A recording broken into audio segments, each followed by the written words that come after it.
Hello my friends and welcome back. Happy New Year's. Today I'm going to give you my recommendation for end of year best modern flex fountain pens. Of course there are so many modern flex fountain pens from Blue Do to Zebra G with Bach or UFO housing to Magna Carta Mag 600, 650, Pilit FA nibs and multiple others. I have chosen these two today, the Magna Carta Mag 600 and Pilit FA number 15, which is on Pilit Custom 743. Can sometimes be found on Pilit Custom 823 as well, but that's a little bit more scarce. Nonetheless, you can get this one and put the nib on 823, so that'll work as well. Very popular, and also they are most commonly asked about whether or not the FA nib is as good as the Magna Carta Mag 600, especially for daily use and flex use. I'm going to answer that question definitively today, and I'm hoping that this will help somebody make a decision on what to spend their money on if they decide to. So I have reviewed both of these in the past, and I've done comparisons with other modern flex fountain pens. Today we're not going to go into vintages, but just compare these two and maybe throw in a sprinkle of other modern flex for a quick comparison. So the Magna Carta, as you know, is marketed as a true flex fountain pen, and it, for the most part, it lives to the marketing and expectations. It started out kind of rough because there was tons of railroading and difficult starting and so on. If you see my review of this pen, I liked it, but unfortunately the hard starts and railroading make it kind of impractical for day-to-day use. That's when I contacted Magna Carta, and they were kind enough to send me a second nib. The second nib has never given me any troubles, but this is the original nib that I got with my Magna Carta Mag 600. And the reason I'm presenting this today is that to show you that this nib actually did end up starting to work well. The feed started flowing very nicely, and the nib is one of my best performing fountain pen nibs right now. The Pilit number 15 FA nib is the larger of the two that the Pilit offers. There's a number 10 that's on custom 912, and there's number 15 that's on 743 and 823. I have used both of them. The 912 nib is a little bit softer, but it's also wider. It gives you maybe a medium line width. The 912 is a little bit juicier as well. The 743 with the number 15 FA nib is a little bit more practical for day-to-day use in terms of taking notes and writing on paper that is maybe cheaper and not made for fountain pens.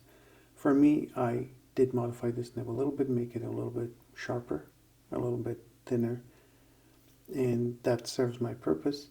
And it doesn't really, to me, deter from the flex functionality of this nib. So which one of these are the better options for you? It all depends on what your goal is from using this pen. Is it to write flex or is it to write day-to-day? Answering that question will help us decide which one of these is best for you. But why don't we just do a quick comparison on how they write on paper, and then we can chat about which one I would recommend for each use case. Let's start with the custom 743.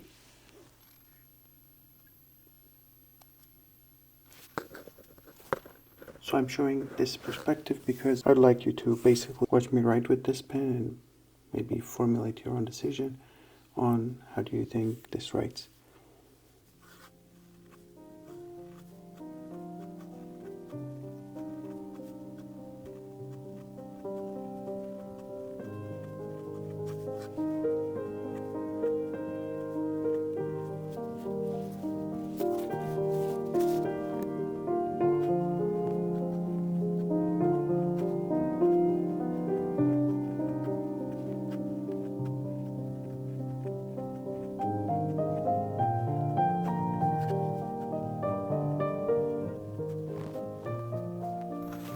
I forgot to mention that for good measure I inked both of these pens with Montblanc's Olympic Heritage Red ink.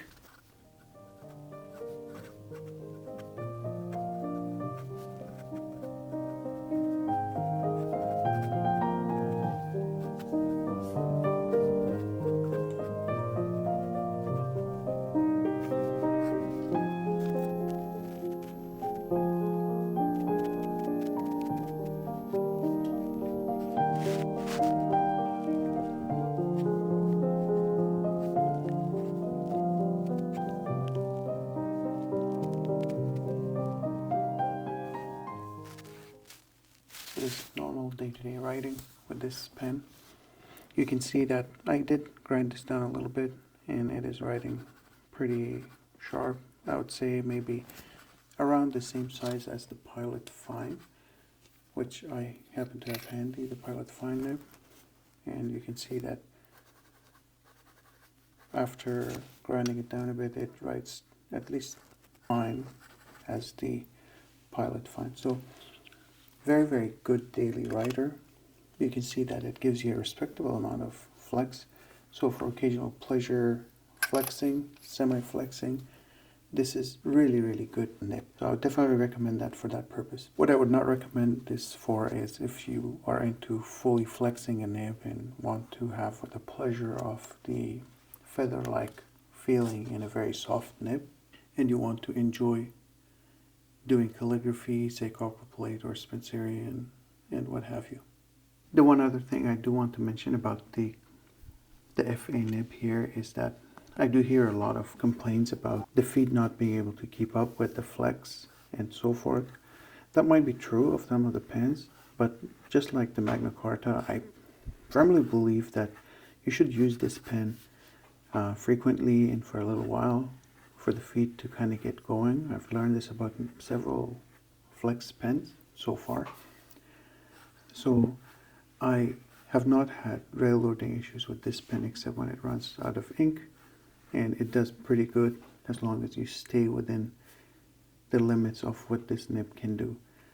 So as I said, for day-to-day writing and for carrying it with you, taking notes, and occasional pressing it for the pleasure of calligraphy, this is absolutely great pen and highly recommend it. Now if you're into flexing the pen and using it as purely flex nib with occasional note taking, that's where the Magna Carta Mag 600 comes into play. As you know, this is marketed as a true flex nib. It comes with a 14 karat true flex gold nib, and over the couple of years that it has been out, it has received a lot of heat due to poor quality control, which is, fair in many occasions. It took a while for it to keep going, but once it got going, really, it is an amazing nib, as I shall demonstrate.